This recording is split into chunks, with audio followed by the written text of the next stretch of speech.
Welcome to this week's episode of ClueCon Weekly, sponsored by SignalWire. Joining us this week is Ken Herron from UIB, their Chief Growth Officer and an expert in all things AI, machine learning, and machine-to-human communications, which is very much a hot space these days, right?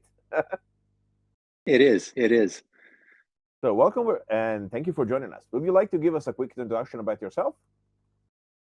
Sure.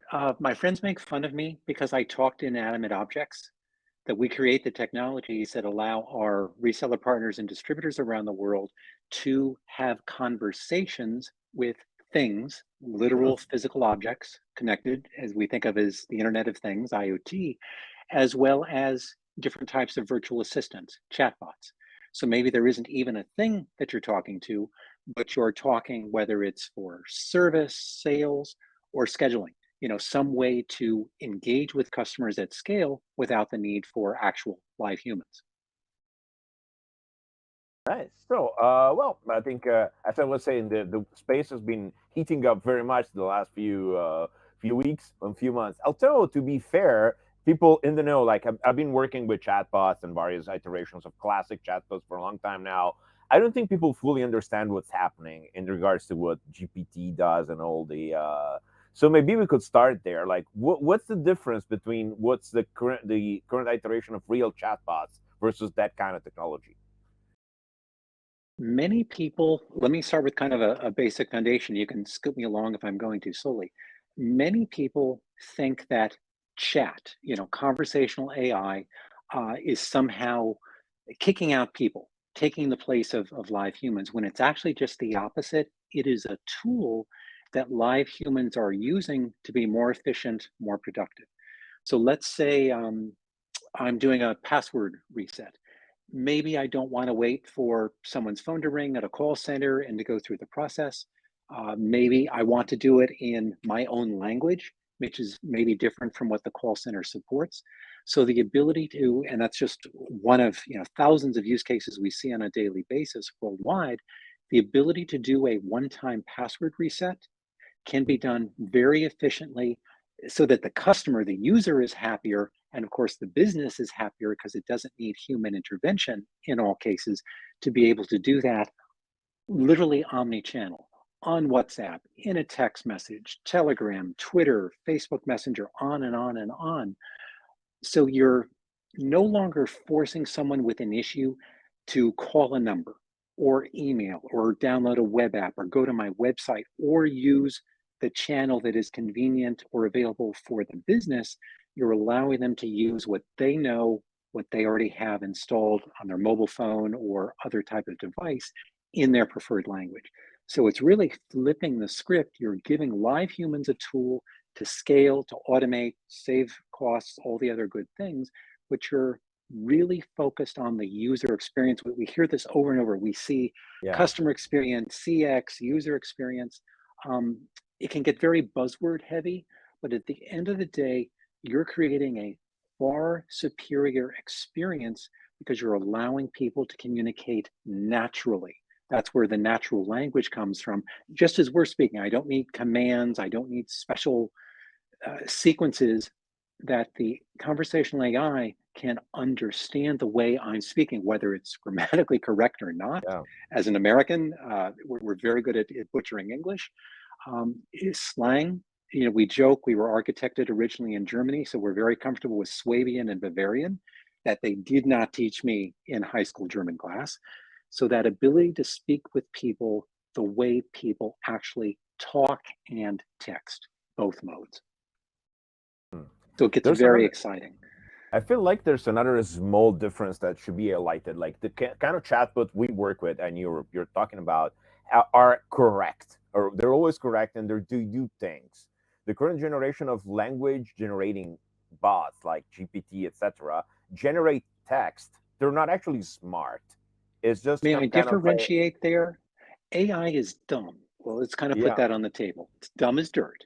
There are different types of AI. When we think of the traditional, chatbot, you need to train the AI yeah. so that you have a set list of questions and answers with variants so that the AI can act as if it's smart, and answer the questions that are asked in whatever way they're asked.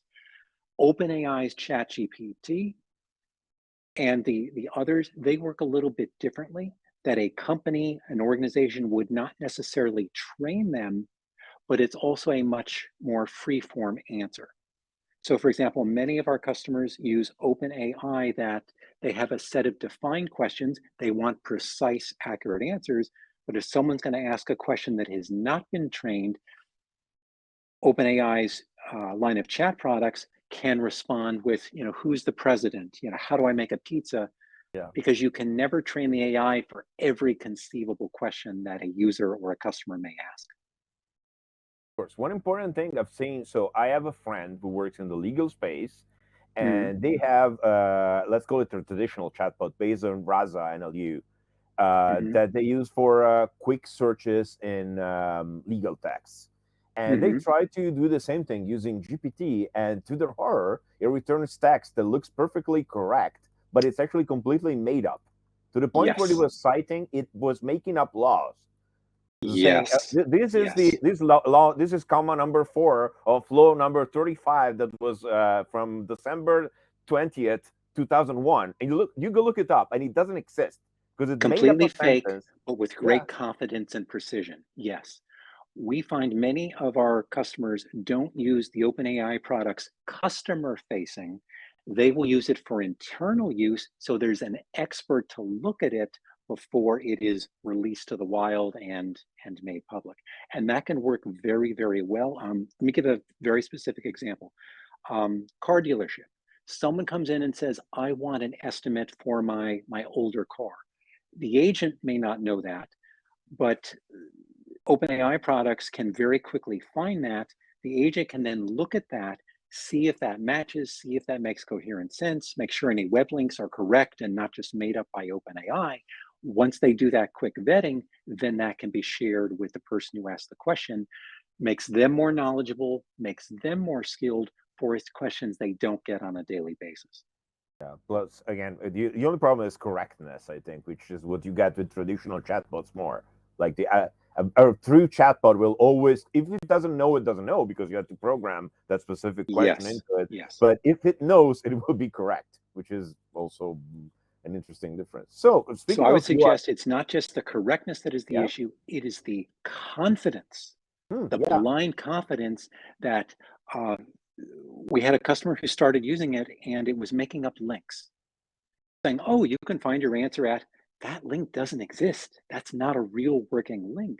But this kind of incredible confidence that the answer is right without a degree, any type of caveat, any type of understanding, or having the ability to check what it says before it's shared to an actual user. It doesn't negate the value, to be clear, but it does specify right now, present day, where it makes sense to use it as a use case and where maybe it doesn't. speaking of true chatbots and conversational products, can you give us a few examples of UIB's offering just to start setting the stage? Sure.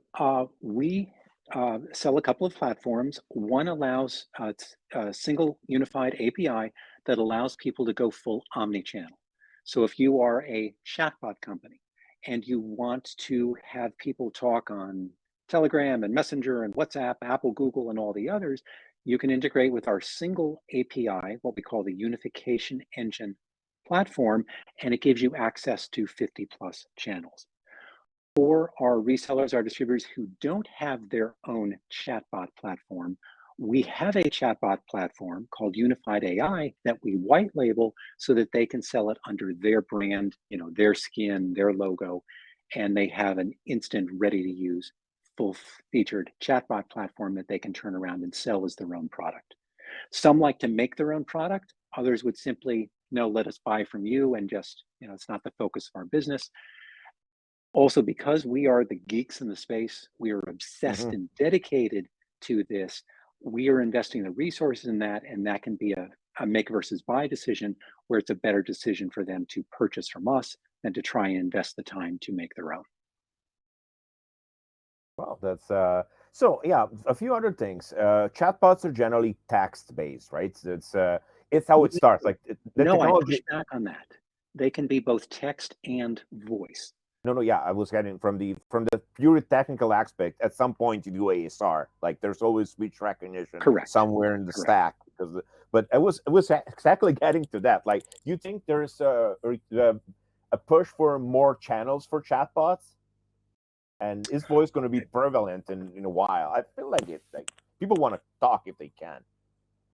Yes and no. Our experience thus far says that the preference for texting messaging versus using voice depends on the language.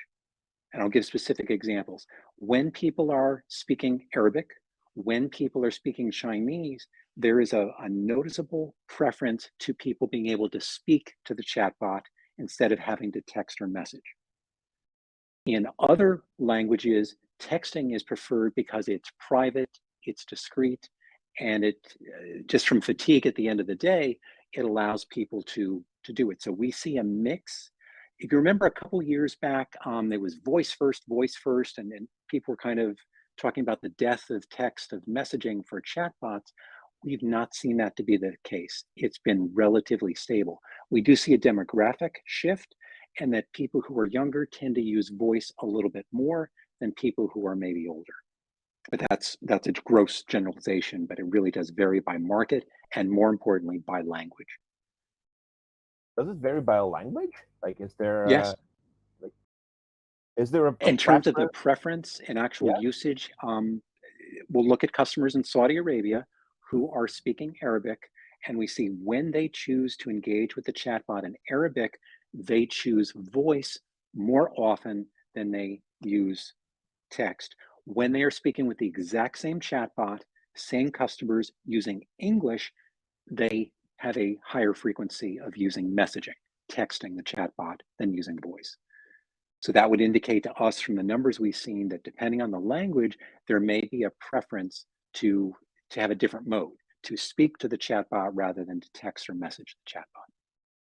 And let's be honest, this is vertical industry use case specific. If I'm doing banking Hmm? and I'm getting passwords and pins, I'm not using voice. I Yeah. am Well, more likely using messaging because I consider the information to be private or secret or proprietary. it's not convenient more than really security based. Like voice is roughly the same amount of security, but a password is hard to say over the phone. If And it's a lot if of it it's is a real disrupting password. others. You would think that because we integrate with all the smart speakers, the Amazon suite, the Google suite, that if you're in a home environment, people would just naturally use voice. They surprisingly don't because they don't want to disturb other people who may be in the home environment. Oh, really? That's yeah. I think there's a lot of data behind how you.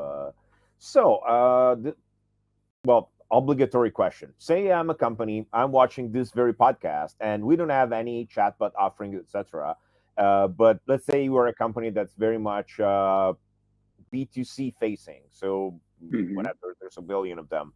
How do I get started? Like, what's an effective initiative that gets you a conversational AI as part of your product and not just as a number on a deck, on a slide deck, right? Because I see a lot of companies that do it just to have it, and then the chatbot is just a website. Like, it's asking you can ask it Yes. for the opening times, and that's it.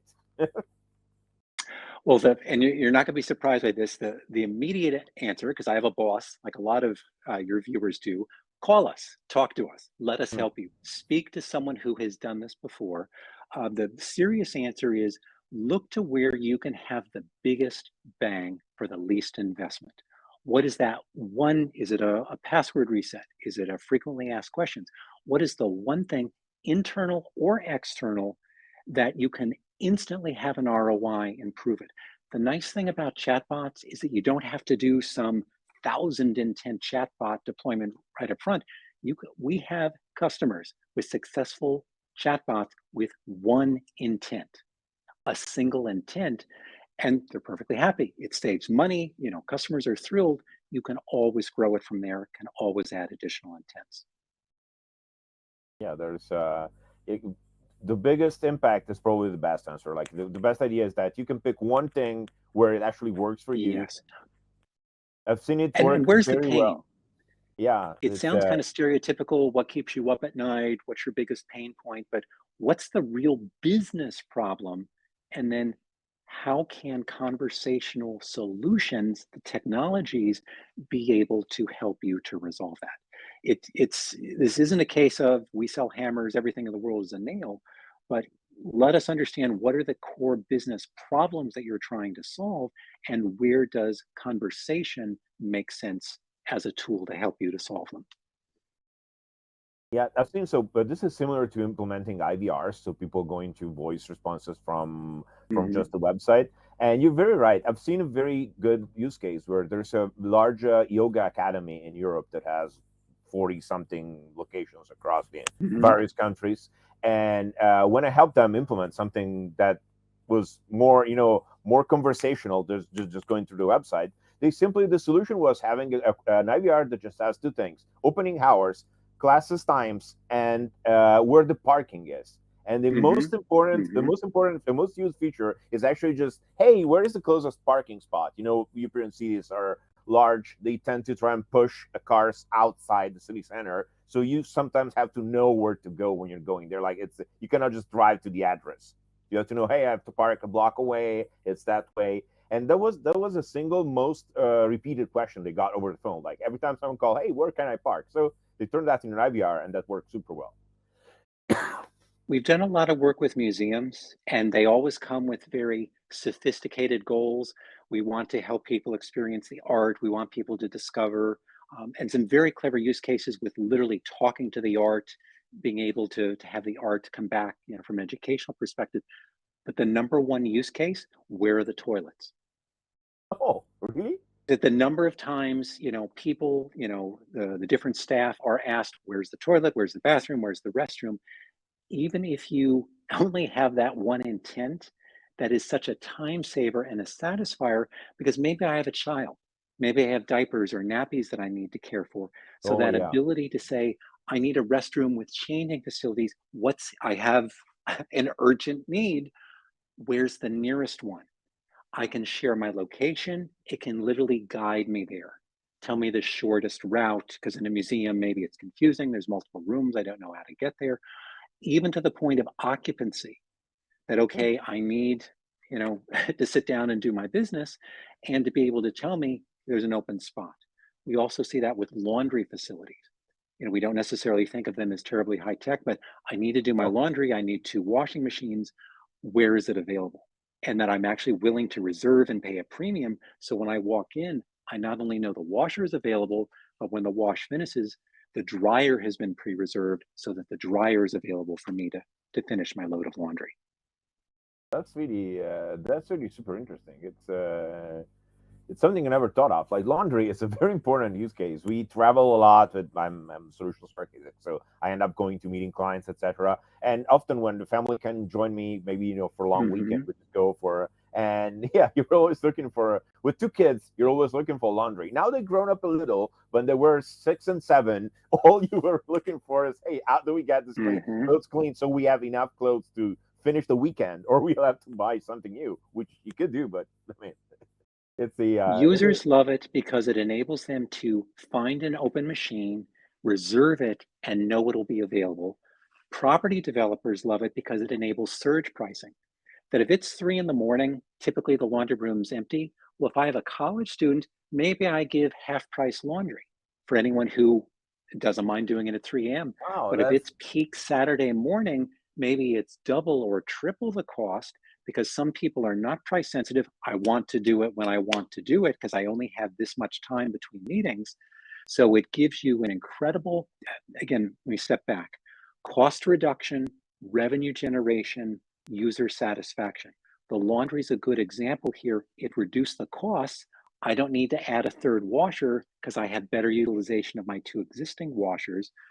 From a revenue generation, I can do surge pricing. So during yeah, peak that's times, I'm making more money. And from a user's perspective, if I'm price sensitive, I only have to pay half as much money to do a load of laundry. If I'm not price sensitive, I can do it precisely when I want to. If I'm OCD, like Ken, I yeah. want to do it at 11 a.m. every Saturday morning for the next 6 months, I can reserve my machine and it's always going to be there, And and no I'll one else just can pay use it. whatever, and it's while if I'm, I don't care. It's an extra buck. It's an extra $2. I want to be able to do it and not to have to wait for a machine.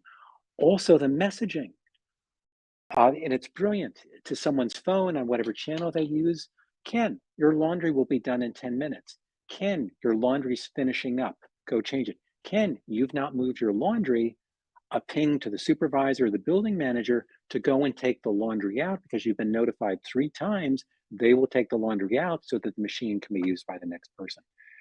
Laundry sounds silly as an example, but it's a very utilitarian, practical use case where conversational AI and conversational IoT, now that the machines are connected to the internet, that really makes for a powerful use case.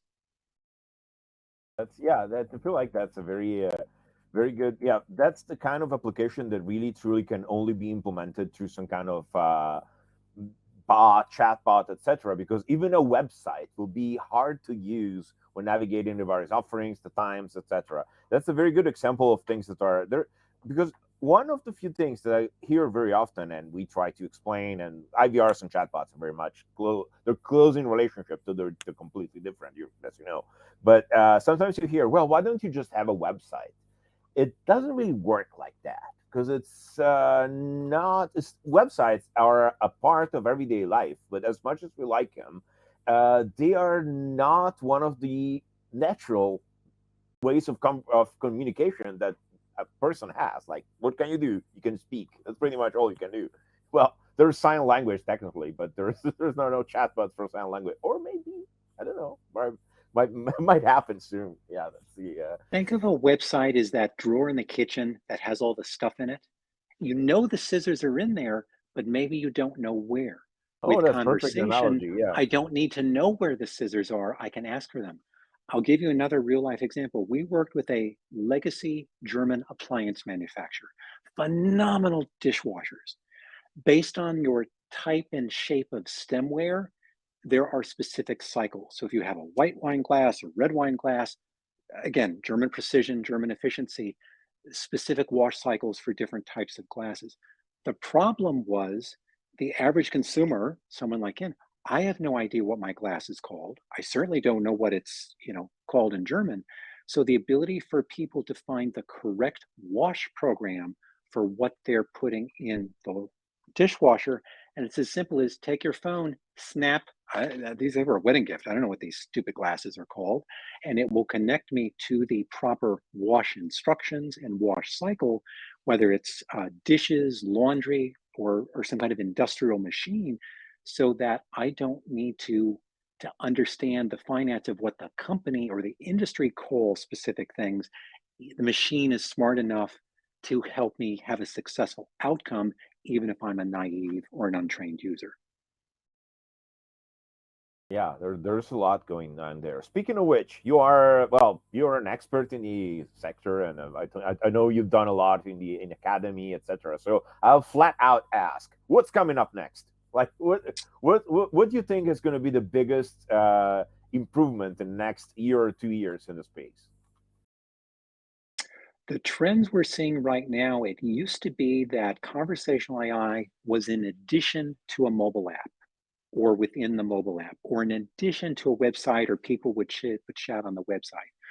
We have multiple resellers now whose business model for small businesses, small business owners, is that they're selling chat, the conversation, no website, no mobile app, that it is taking the place of both of those for small businesses, and their growth is off the charts.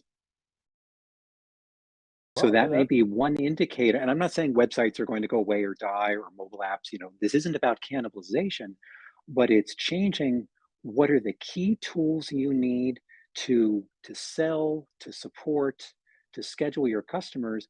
We're seeing this moving increasingly to chat, the conversational AI. Yeah, websites are not dying. They will never go away, but it's been a while they've been changing. Honestly, it's been a while since I've actually, well, many websites, like specific business websites. You never go look at those. You just, if you Google small medium business, very often you just get their Facebook page or their Twitter Hmm. handle before the actual website. So that's probably just a further transformation of what's happening. This is pretty much In the terms of other trends, if we're looking a little farther out, I believe this time next year, we're going to see significantly more in conversation, in message payment. hmm, Because in many chat and many conversation, when they're used for sales, you go out to pay. You link out to a payment processor. 12, 18 months, I think we're going to see, regardless of channel, much more payment within the conversation itself. And to be fair, we have that today with Apple Pay. That yeah, in the right. US, the iPhone ecosystem is very popular, that if we're messaging, Apple Pay is so seamless that we can pay right within iMessage. I think we're going to see a lot more of that. And I should say that forecasting the future is very dangerous. Oh yeah, But that's, in terms of where we're seeing things come together, I think we're going to see a lot more of that. yeah, closer. I mean, close forecasts like few months are doable. More than that, people I think really greatly overestimate a few things. Like last thing comes to mind to me is the whole metaverse thing, which didn't happen. It simply did not happen. Like there's no way around it. Certain companies are pushing that very, very hard. They have a lot of resources, they have a lot of expertise. It will be interesting to see where and how that spreads beyond gaming. That, certainly it's a fun experience for everyone. Yeah, it's. I think it's the kind of technology, and it's a lesson for everybody.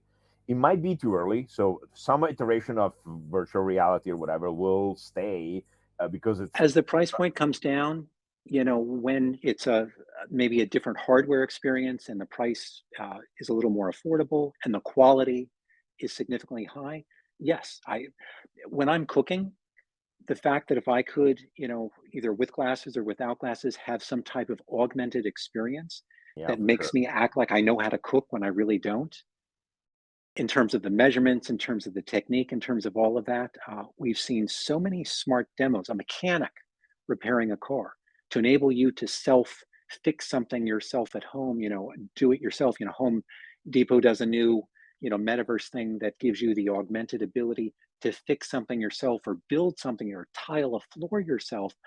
I can see that being very exciting. And if you're spending a couple $1,000s on a new deck in your backyard, maybe an extra 100 or 200 for the necessary software hardware to do that yourself instead of going through a contractor, maybe that's a very interesting and very compelling use case. I feel like that's going to be a very big part of it, augmented reality. Well, I feel like the original proposition of it's going to be a new world where you have to essentially have a job like in the real world. Like if I have to go there and work and actually buy a house and go live in it and whatever, I will probably just keep my actual life, guys. So that's the The fact that we would have to have this conversation in a virtual universe, but let's say we're going to a conference and maybe people aren't traveling, or it's a conference you wouldn't have the budget to go and attend. Maybe the ability to network with avatars is a different experience than networking with people you don't yet know in a chat room. So that is potentially appealing to some users. Yeah, and I think this is a lesson for chatbot and conversational intelligence development too. It's not enough to have an idea you think are cool, and sometimes you don't have to get an M or get to caught up with your idea and just have you want to push it on people at all costs. So now all of our documentation is only available through the chatbot. There's no longer a readable website you can go through. You have to ask questions to a chatbot. I've seen that happen, by the way, and I mean, it's usable, but sometimes I know what I'm looking for. And I no need to explain for the umptillionth time that I'm looking for some part of one SDK that's used to manipulate video. And I just know where to go, and it's weird. So I think a good lesson from that comes from Metaverse is exactly that. It's these are all great innovations, but you have to be careful what you. So, which speaking of which, how do you measure success of a chatbot or conversational initiative? Like, what's the is there a generic KPI, some caveats you need to be aware of? Because people, I've made my engineering department spend $1 million. Now it's on me. The best KPI is always money. Are you Mhm. saving money? Are you making money? Customer satisfaction, and there's a real easy cheat for customer satisfaction. Are people using it? Are they continuing to use it? Do they prefer to use it over other options? I think you said it very well. Companies get in trouble when they think they can force the customer journey or tell people how they should interact with the customer. One of the reasons why conversation and chatbots have been so successful is that now people can control how they want to communicate with the company, their channel, their language, asynchronously in a way that works best for them. Yeah, plus there's all the various omni channels. Like people used to use Telegram and WhatsApp and all. And depending on the country, they still do. We see those as very country specific. Cacao, huge in Korea, not so huge here in Orlando, Florida. Line, still very big in Japan and Thailand, not so big here in Orlando, Florida. So there are a lot of differences WhatsApp based on, owns Europe as far as I can see. Like there's pretty much the only used platform around Europe. unless you're in Greece, then it's all about Viber. And they're like, WhatsApp, WhatsApp who? For So it real? really is country specific. I didn't know about Greece. Yeah, the in Italy, old people know is WhatsApp. Like they flat out don't know Telegram exists for the most part. You can tell them to download it and they will use it and maybe like it. I find it's a nice product, but yeah, it's interesting. The another thing We that I also think recognize that 5 years ago, WhatsApp was not as big or kind of dominant as they are today.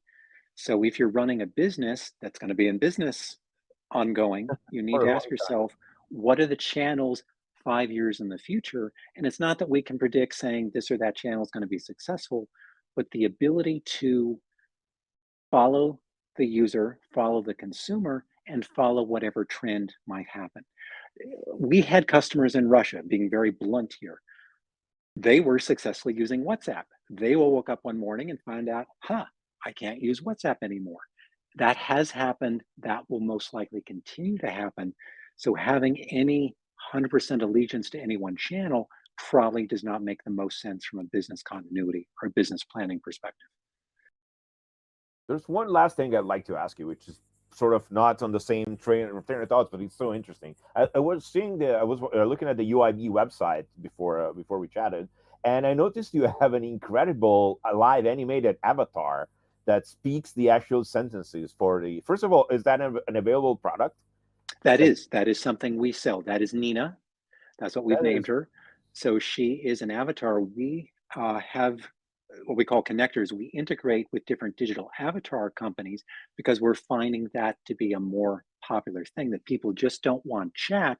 They want a virtual person there, whether yeah. it's fully branded or, a female of a certain age, certain ethnicity. They can fine tune that and actually customize that to the audience they're speaking to. I feel like the quality is great. Like I've seen other attempts at building that, but I'll be super honest. This is not just a compliment for the chat. It's the first one I've seen Thank that you. actually looks real and looks and I feel like that's They going are to be a huge constantly player. improving to the point you can't, maybe someone who speaks to Nina for the first time, and people can go to uib.ai and chat with Nina, they may not immediately recognize that she's not a real person, that it's not Oh, it either absolutely live looks or like it's the not. sentences are pre-recorded by a real person for sure. It really looks like you had an actor say all possible sentences the chatbot can say, and then generate that. If you pay attention, you notice it's not like that, but it's easy to be fooled. And I feel like it's going to be a great tool. So one of the things I've been working with, and maybe that's something we can take a look briefly. One of the things I've been looking at is the fact that the population is aging in most of the developed Mhm, world, like a lot. It's and most of those people don't feel comfortable interacting via text. And a fraction correct. of those people don't really feel comfortable interacting with via voice only. They used to going down to the store and meeting the person who Mhm, sells milk. mhm. And this guy only sells milk and it's been doing that for 45 years. And then, so I feel like the avatar technology, as in just generating a face that's not just the face of the Mhm. chatbot, is going to be huge in that space. So, know if that's if you feel like, and in general, is the chatbot going to be a tool for helping the elderly in the coming years? I would say it a little differently. We've not seen, when we look at the numbers, that older individuals prefer a digital avatar. We have seen if it's an emotional conversation, the avatar is greatly preferred. And I'll give you a real life example. An insurance company. You've just crashed your brand new Ferrari. You're not happy. You're not in a good place. You really don't want to talk to a chatbot. Nina Hmm. comes on. She's empathetic. She's warm. There's the facial expressions. She lets you cry for an hour if you need to. There's no rush to get off the phone.